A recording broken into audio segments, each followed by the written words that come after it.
Hi,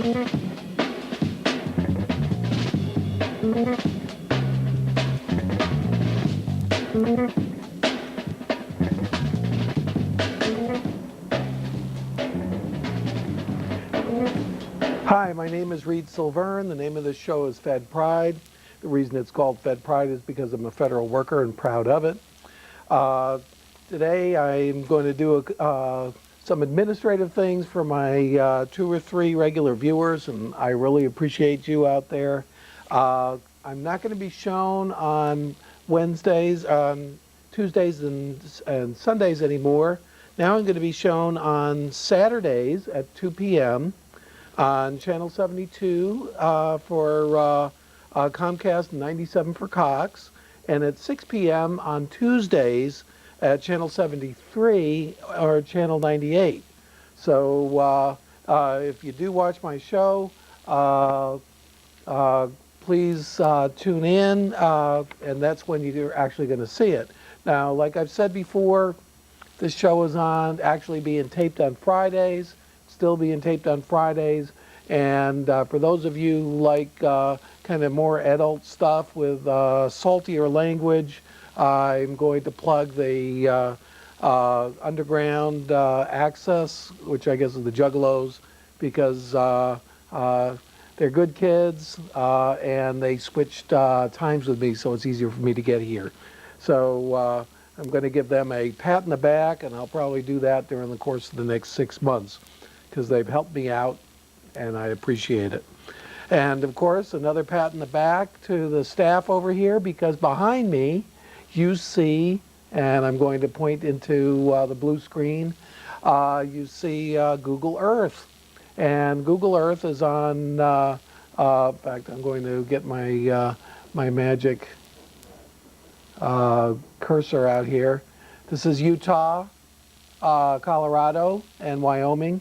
And you might ask, why, with all the troubles in the world, with an entire army of Americans in Iraq and a army of NATO and Americans in Afghanistan, now ceasefire between Lebanon and Israel, why am I focusing on Utah, Colorado, and Wyoming? So I'll tell you why. Today I'm going to do my show on energy and on America's energy problem.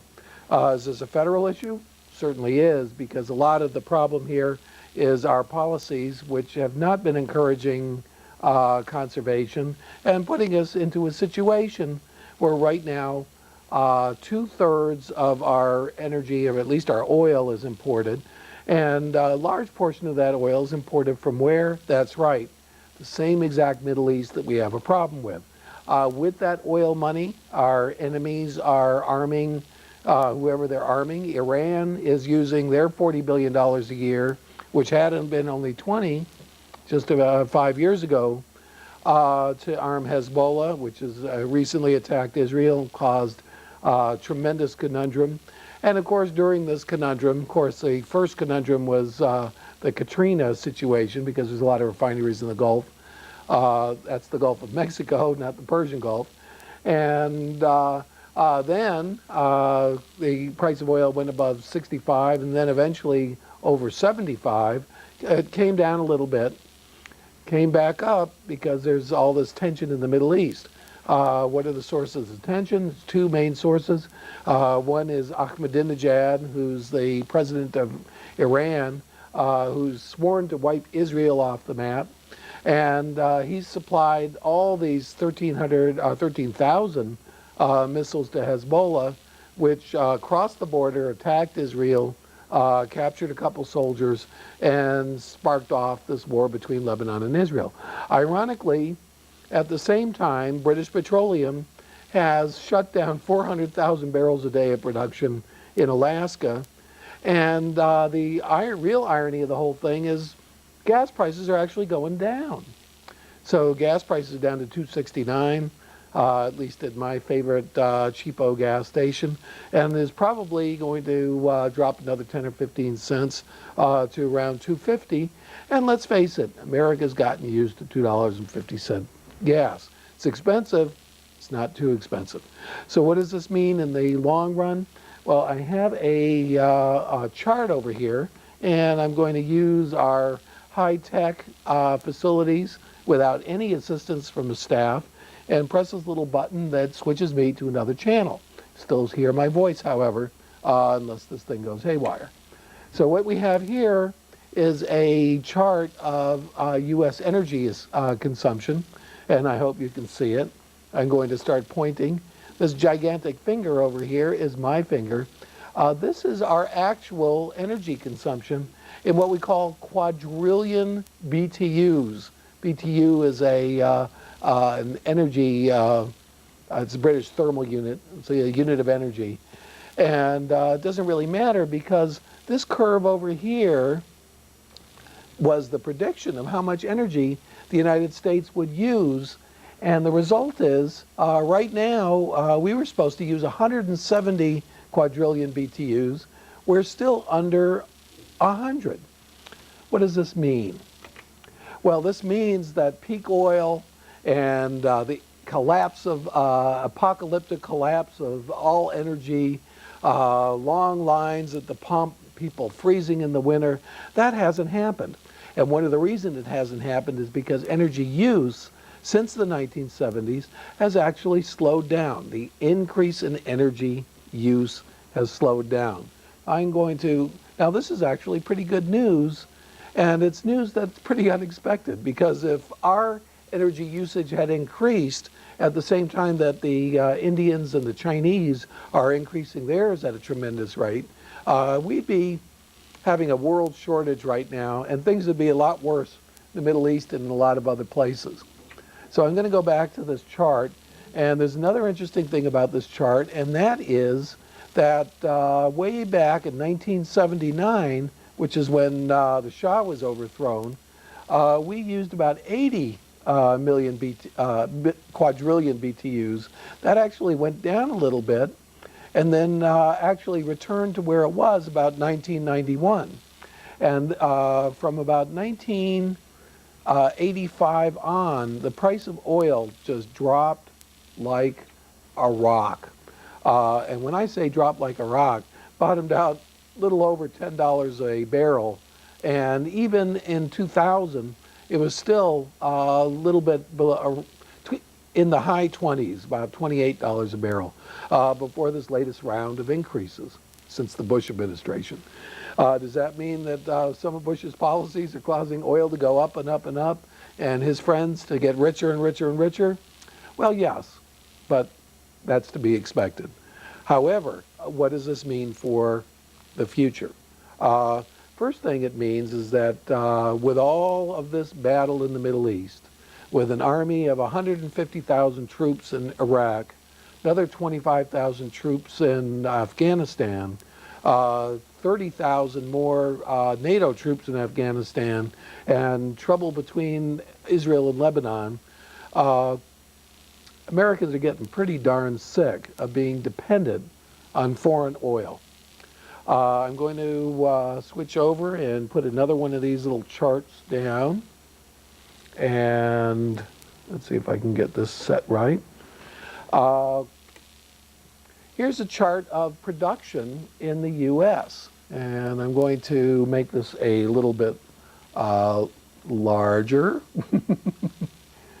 so it's easier to see.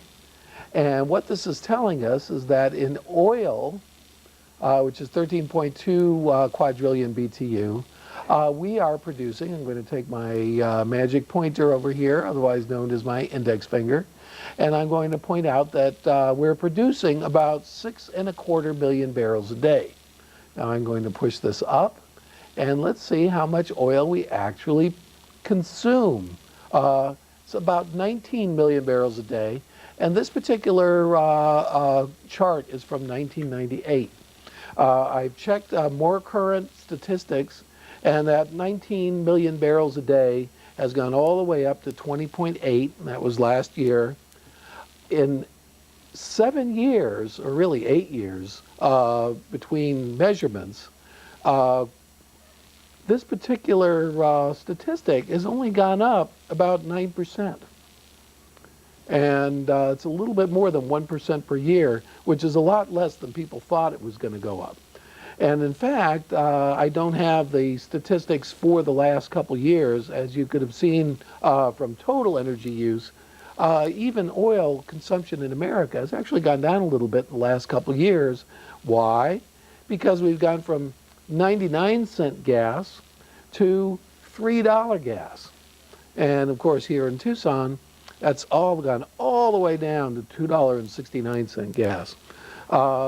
That's about $40 to $50 a fill-up, depending on what kind of car you have. If you have one of these big hogs, that's $70 or $80 every time you fill up the car. And a lot of people commute, they fill up the car every single week.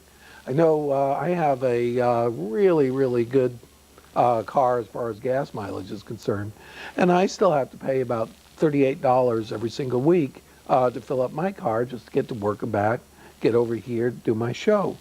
So what's going to improve the situation?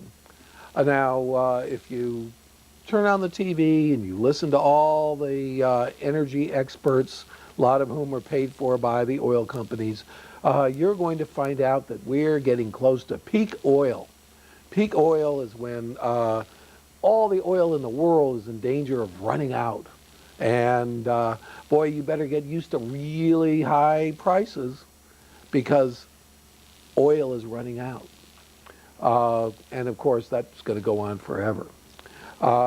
It just happens to be a big, giant lie. There is no peak oil. And the reason there's no peak oil, or one of the reasons, is because of the map. And I'm going to go like this, or even better, I'm going to point with my little pointer right behind you. And right behind you is the oil shale area of the United States. Now, there's three big areas with alternative types of oil that are now economically feasible. One is the tar sands up in Alberta, Alaska, near Edmonton. And there's about 1 trillion barrels of recoverable tar sand oil. Right now, America produces about 39% of the oil it consumes, as you can see from that chart that I had up there. However, we are now, Canada was negligible 10 years ago as an importer to the United States. Now Canada provides 11% of our oil. How is that? That's because Canada is producing tar sands, oil out of tar sands, and pumping them down to America. Then there's tar, outright tar. There's a mountain of tar, in fact, a whole entire mountain range of tar. Unfortunately, that mountain range, which is about 2 trillion barrels of recoverable oil, is in Venezuela. Venezuela is ruled by Hugo Chavez, and he's one of our worst enemies in the entire world right now. And we're still importing oil from him, and he's taking our oil and giving it to Castro to support communist economy in Cuba. So that's not a very good thing. So I'm not going to count him. However, we get another 12% of our oil needs from Mexico. So that's 23% from Canada and Mexico, 39% here. So 39 and 23, 59, 62%, almost 2/3 come from NAFTA. And Canada is about to double its oil production and then export most of it to us. So that'll be another 11%. So within the next 10 years or so, NAFTA is going to be about 3/4 independent in oil. And America outside of NAFTA is going to have to import from the Middle East and from Nigeria, which is unstable, friendly but unstable, and Venezuela, which is terribly unfriendly and not all that stable. There's also other countries that are a little bit more stable and more friendly, like Indonesia and places like that, that we can get oil. But for the most part, we have problems in all the places that export oil to us. So what do we do? Now, one of the things that we do is we do something about the oil shale. Uh, what's with the oil shale? In fact, who cares about it? There's two sources of uh, motor fuels that basically we're just now coming into. The first is ethanol, and ethanol is made out of corn oil in the Midwest. Right now, we are producing 4 billion gallons of ethanol for use in our cars, which is the equivalent of 300,000 barrels a day. We produce regular oil 6.25 million barrels a day. So that's an extra 5% right there. By 2012, just with the ethanol plants that are online, that will bring it up to 7.5 billion barrels of ethanol, or a billion gallons. It's a big difference, which is about 500,000 barrels a day. Now, 500,000 barrels a day is nice. When you're consuming 20, it's still only 5%. So what's next? And what's next is the oil shale. Now, the oil shale was perfectly feasible way back in the 1970s. And in fact, a lot of our oil companies went and picked up big giant leases in this area right around here, this area over here, and this area in here. In fact, what I'm going to do is I'm going to put the map down, and I'm going to zoom out just so that you can see where it is, and then I'll go back to the Google Earth behind me. So right over here is the fuel oil, or the oil shale in Utah. The richest ones are right here in Colorado, and Colorado alone is 1 trillion. That's 1 trillion barrels of recoverable oil, and there's also more up here in Wyoming. Let's go back to me. How's that? I called my engineer and I pressed my own button, and so I'm the engineer on this. So right behind us is the actual Google Earth map of these areas. So right here in the Green River Valley is a tremendous amount.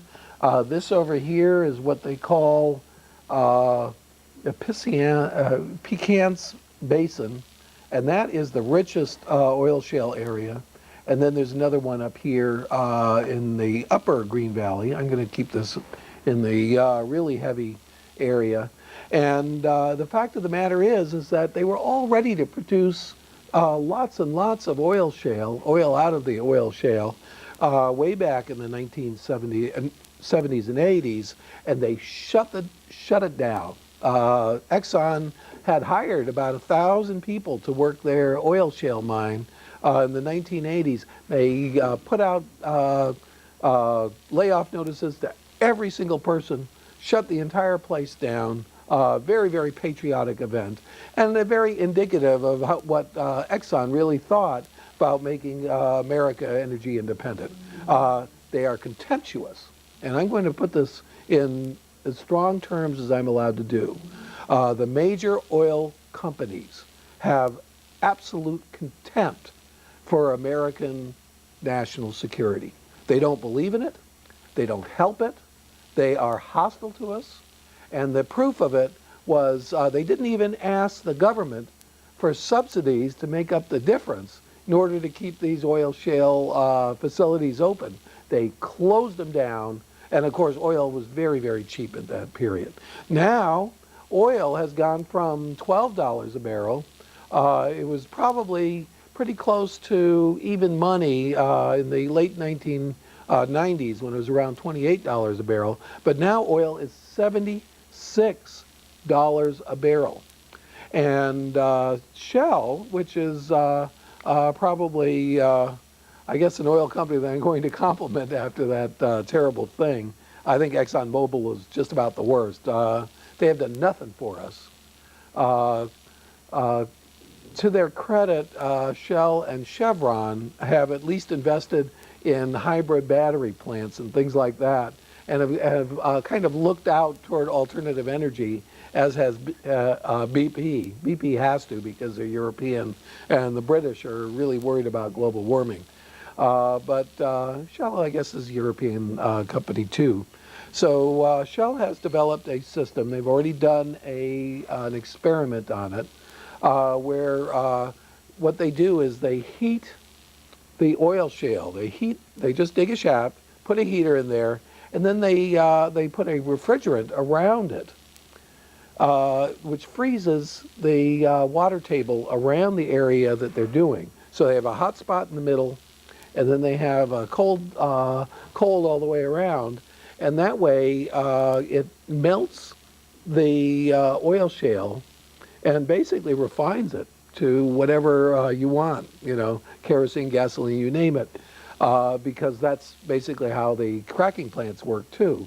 They heat the crude oil to the right temperature, and that particular distillate comes off, and they separate the diesel from the gasoline, from the kerosene, from the jet fuel oil, and so on and so forth. That's how oil refineries work. They're going to do that inside the ground, and they're going to come out with not completely refined oil, but partially refined oil, and then that's going to be the output. Now, Shell has already done this. They've already set up an experiment, and they took 700 square feet of oil, or of oil shale area, heated it to 650 degrees, and they got 1,500 barrels of oil out of it, which is not too bad. And that is not even an acre. That's a hundredth of an acre, practically. An acre is 43,000 square feet. This is just 700 square feet per acre. And this is amazing. They can get up to 1 million barrels of oil. Per square mile, 1 billion barrels of oil. And there's 1 trillion, which is 1,000 billion barrels of oil out there that's recoverable. Mostly, or the easiest, is in this area over here, but also this area over here. Now, there's also another guy who is taking the same technology, and he's already leased 350,000 acres of oil shale land in Utah, and he got no support from anybody. He got no support from the oil companies. The oil companies laughed at him, treated him contemptuously, lobbied against him, and so on and so forth. Went to the federal government, tried to prevent him from being able to lease federal land, so he leased state land. Of course, he was a native Utahan who had worked in the oil shale facilities that were shut down. And he's using a very similar technology, and he intends to just start producing oil like it's going out of style. If they can do in this area what they've done in Canada, they could produce up to 3 million barrels a day. That is 50% of our present production again, and that would make NAFTA as a whole, which is Canada, Mexico, the United States of America, oil independent. And that could be done by the year 2030 or 2040, because, of course, Canada is expanding their oil production at a tremendous rate. So maybe things aren't as bad as they are. Maybe we have to hold on the Middle East as best we can, because they're going to be out of a market pretty soon. They're looking to China, they're looking to India, but they're not going to have anybody to import to in the United States unless this industry, which was basically destroyed in the 1980s of producing oil out of oil shale, is prevented. It has to be prevented because it is economic, unless the price of oil goes from $76 down to $30. And to be very honest with you, I'm not sure that OPEC and Iran and Russia, which is now the largest actual single oil producer in the world, allows the prices to go down the way they did in the 1970s and 80s, or in the 1980s actually. I don't think, $20 oil is coming back. Could be, just because they might just produce too much, but I think they're going to cut back in order to keep it high. But if they do, then America is in a very good position if we actually do this. We actually encourage the oil companies to do this. My name is Reed Silverne. The name of the show is Fed Pride. The reason it's called Fed Pride is because I'm a federal employee, and we're out of time. Thank you very much.